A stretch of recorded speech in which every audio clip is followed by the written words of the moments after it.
माननीय श्री इकरा चौधरी जी।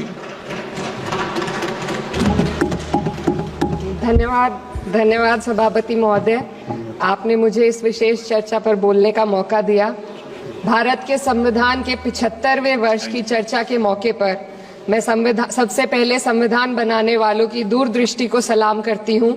एक युवा सांसद के तौर पर मैं अपनी उम्मीदों को संविधान के साथ जोड़कर खास तौर पर ये बताना चाहती हूँ कि आज हमारे देश में पिछड़े, दलित, अल्पसंख्यक समुदाय को किस तरह अपने संवैधानिक अधिकारों और आजादियों की हिफाजत के लिए हर रोज मुश्किलों का सामना करना पड़ रहा है। Doctor B.R. अम्बेडकर के कथन से अपनी बात रखना चाहती हूँ। उन्होंने कहा था, मुझे अपने भारतवर्ष पर फक्र है कि जिसके पास ऐसा संविधान है जो लोकतंत्र, समाजवाद और सेक्युलरिज्म को संजोता है। लेकिन आज ऐसा लगता है जैसे संविधान की किताब तो है पर इसे चलाने वालों का ईमान गुम हो गया है। आज हिंदुस्तान में हर वर्ग को किसी न किसी चुनौती का सामना करना पड़ रहा है, मगर अल्पसंख्यक, खासतौर पर मुसलमानों पर जो कहर टूटा है वो किसी से छुपा नहीं है। ये लोग सिर्फ अपने मजहबी पहचान की वजह से निशाने पर हैं। संविधान का अनुच्छेद 15 कहता है कि किसी भी नागरिक के साथ धर्म, जाति या किसी और वजह से भेदभाव नहीं होना चाहिए, लेकिन हकीकत इसके उलट है।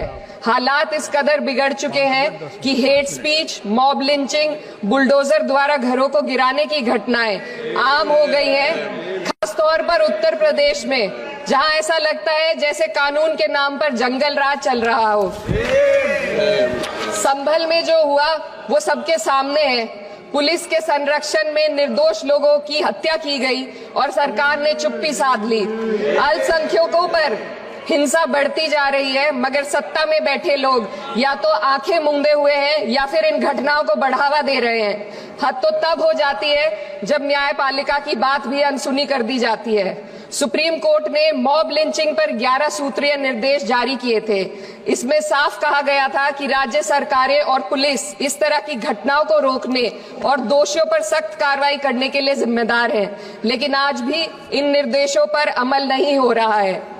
हाल ये है कि मॉब लिंचिंग को रोकने की बजाय सत्ता में बैठे लोग आग में घी डालने का काम कर रहे हैं। उनकी जुबान से ऐसी बातें निकलती हैं जो नफरत को और बढ़ावा देती है। ये अशांति अब इतनी गहराई तक फैल चुकी है कि हमारे समाज के धर्मनिरपेक्ष चरित्र पर गंभीर सवाल उठ रहे हैं। साल की शुरुआत में ही कई राज्यों में दुकानदारों को अपने नाम बोर्ड पर लगाने के लिए मजबूर किया गया। इसे सेहत और सुरक्षा के कानूनों का हिस्सा बताया गया, मगर असल मंशा कुछ और थी। ये कदम खास तौर पर मुसलमान दुकानदारों को निशाना बनाकर उठाया गया ताकि उनकी रोजी रोटी पर चोट की जाए। पिछले हफ्ते मुरादाबाद में एक मुस्लिम डॉक्टर को हिंदू बहुल्य मोहल्ले में घर खरीदने पर विरोध झेलना पड़ा। वजह बताई गई कि इससे मोहल्ले की सामाजिक शांति बिगड़ जाएगी।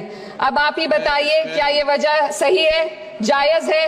असल में ये छोटी बड़ी घटनाएं इस बात का सबूत है कि सांप्रदायिकता को बढ़ावा देने वाले बयान और नीतियां हमारे समाज को अंदर से खोखला कर रही है।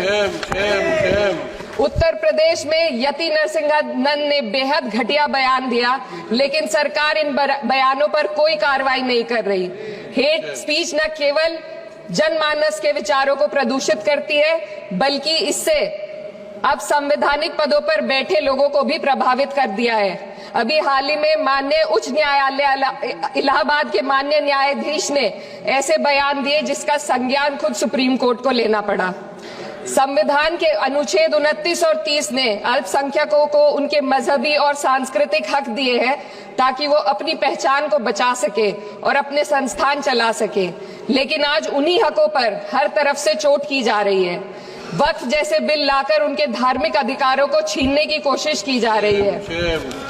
आज अल्पसंख्यक समुदाय को संविधान द्वारा दिए गए अपने बुनियादी अधिकार पाने के लिए लंबी लड़ाई लड़नी पड़ रही है। ऐसे कई मामले अदालत ने न्याय देकर संविधान की रक्षा की है, लेकिन अदालती प्रक्रिया में जो समय लगता है उसकी वजह से देश के सामाजिक ताने बाने को भारी नुकसान उठाना पड़ता है। मिसाल के तौर पर इलाहाबाद हाई कोर्ट ने 2004 के मदरसा एक्ट को रद्द कर दिया था, जिससे मदरसों के संचालन पर सवाल उठे। हालांकि सुप्रीम कोर्ट ने बाद में इस फैसले को पलट दिया और एक्ट को वैध करार दिया, लेकिन इस प्रक्रिया में जो समय लगा उसने अल्पसंख्यकों को बेचैनी और संघर्ष के दौर में डाला है। इसी कड़ी में प्लेसेस ऑफ वर्शिप एक्ट 91 भी आता है और कई अन्य अधिकार, उन्हें भी इसी तरह अदालती लड़ाइयों में उलझाया जा रहा है।